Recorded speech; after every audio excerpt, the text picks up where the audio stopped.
Moi, je pense que on l'a dit et redit sur un ton très allègre et qui irait dans les années 70, c'était à bas la représentation, hein, politique, artistique, y compris dans le cinéma. Mais c'est vrai que dans le cinéma dont toi tu fais l'histoire aujourd'hui, on était représenté.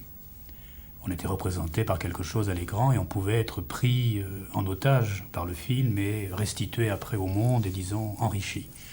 Mais c'était très très proche d'abord de la peur d'être pris, puis d'être relâché. Et c'était très lié au sujet, c'est-à-dire que les gens se faisaient eux-mêmes, se faisaient une sorte de psychanalyse sauvage à travers le fait de voir des films. Mais c'était pas une représentation qui se faisait en notre absence, contrairement à ce qu'on a trop dit. On avait fait un pas de côté et on se regardait soi-même. Et c'est là il y a eu ce dédoublement du cinéma moderne qui a donné des impasses aussi, des véritables folies.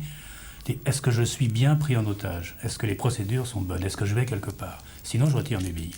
On a moralisé la perception de la façon dont on était représenté par les films qui, effectivement, ne pouvaient pas fonctionner sans nous, disons Hitchcock, celui qui a le mieux fait ça. Bon.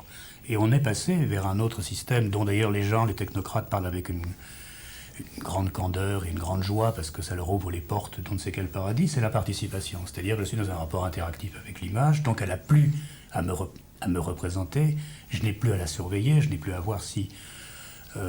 à travailler mon rapport à elle, à voir si elle travaille le réel. Je participe, je suis dans une période non plus de guerre et de peur, mais plutôt de paix et d'angoisse, ce qui n'est pas du tout pareil, la paix c'est plutôt le monde de la télévision, et je suis visé en tant qu'individu ou en tant que citoyen dans le meilleur des cas. Simplement, quand on réfléchit à ce qui nous pend au nez, donc l'image numérique, l'image de synthèse, qui existe déjà, les gens qui travaillent là-dessus, on a un drôle de sentiment, c'est que ils considèrent que désormais on a des logiciels, on a des programmes, les images peuvent s'auto-générer les unes les autres, un peu comme la sissiparité, c'est-à-dire qu'au lieu d'avoir des enfants, comme tu disais, le film est un enfant, donc il y a eu un acte sexuel, il y a eu de l'amour, l'image se dédoublerait comme une amibe ou comme un clone, et c'est un monde de plus en plus synthétique, comme si on avait prélevé des figures sur le monde qui les environnait. On avait constaté que la caméra enregistrait non seulement les figures, mais ce qu'il y avait autour. Certains cinéastes avaient travaillé très loin. Comment, à partir d'un détail, on va vers l'ensemble, ou l'angle, ou le montage. Aujourd'hui, il semble qu'il n'y ait qu'un seul problème, c'est avoir des images qui travaillent toutes seules, et qui travaillent, disons, comme dans un numéro de trapèze, c'est-à-dire dans le vide, à vide. In vitro. Et on ne veut plus de l'environnement. Alors c'est quoi l'environnement?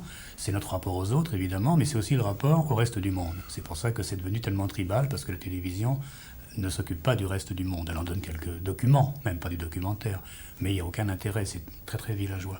Et moi, ce qui me frappe, c'est que le cinéma moderne a prélevé la figure humaine en disant « attention, elle a été détruite, elle a été défigurée, on ne va pas la refigurer ». C'est que les mauvais films qui ont fait des films...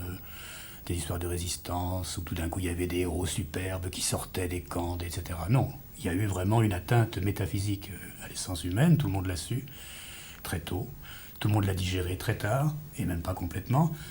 Là on est dans une période où on se dit, le cinéma ne peut plus rendre compte de l'environnement, de ce qu'il y a à côté, autour, de ce qui n'est pas prévu, mais de ce qui est là, la captation du monde, mais il aura beaucoup de mal, tel qu'il est, et c'est peut-être pas lui qui va le faire, à travailler à la tâche qui semble aujourd'hui intéresser tous les hommes de pouvoir, les publicitaires, les gens de communication, les gens de médias, qui est, maintenant qu'on a des petits personnages synthétiques, on a prélevé dans quel environnement on va les mettre. Et l'environnement, pour le moment, il n'y en a pas. C'est pour ça qu'à mon avis, des films comme L'Ours ou Le Grand Bleu ont un tel succès, parce que ça raconte l'histoire de petits spécimens, pas forcément humains, des petits spécimens individués, dans un paysage beaucoup trop grand pour eux. Et la publicité, à mon avis, a joué un rôle absolument énorme qu'on n'a pas bien vu, parce qu'on l'a toujours critiqué pour des raisons morales un petit peu courtes ou un peu puritaines. C'était qu'elle nous a habitués à ne plus voir qu'un personnage, comment appeler ça, un corps, un personnage, un humain à la fois. Et on disait, ah, il vend du déodorant, il vend des Marlboro, c'est pas bien. Mais ça n'a aucune importance, ce qu'il vendait. L'essentiel, c'était qu'on le voyait toujours un par un dans un non-environnement, ou avec simplement un peu d'azur, une piscine, un ciel, etc.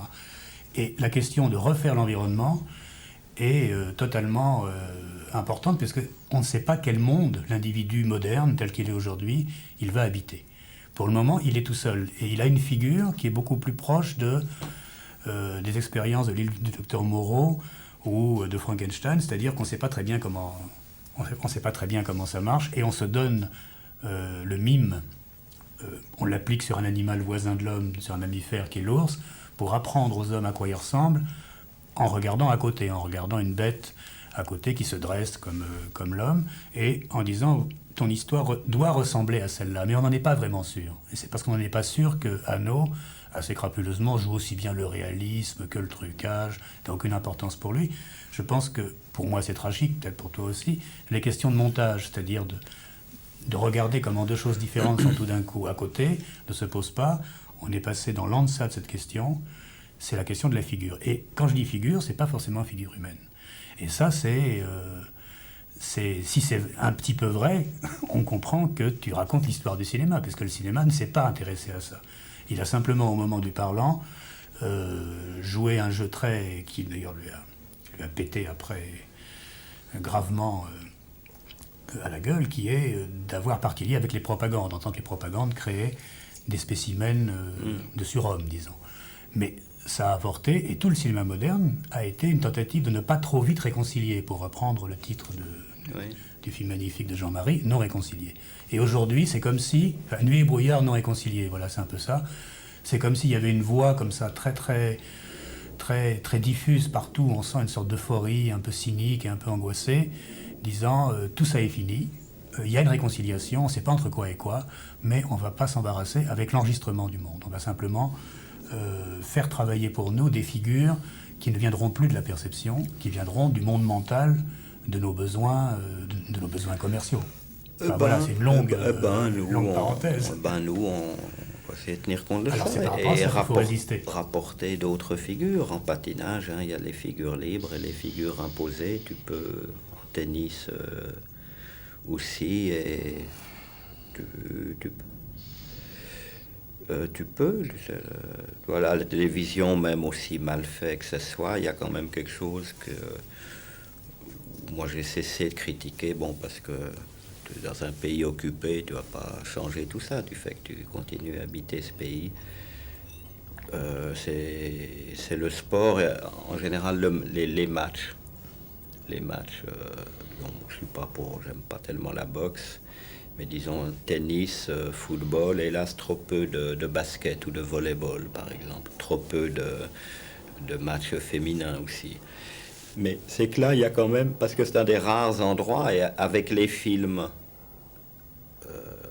c'est un des rares endroits qui a du succès à la télé, enfin qui fait les plus fortes audiences. C'est simplement parce que les gens, là, dans un match de football, ils communiquent, ce n'est qu'un ballon. Non, mais aussi, ils connaissent les règles. Mais il y a quelque chose, ils appliquent certaines règles, ils en transgressent certaines, donc il y a à la fois droit, devoir, désir, jeu et travail. Oui. Travail parce que c'est des professionnels et jamais tu vois des amateurs à la télé. Moi, j'aimerais bien voir plus d'amateurs. Disons, on continuera, nous, à faire des films d'amateurs.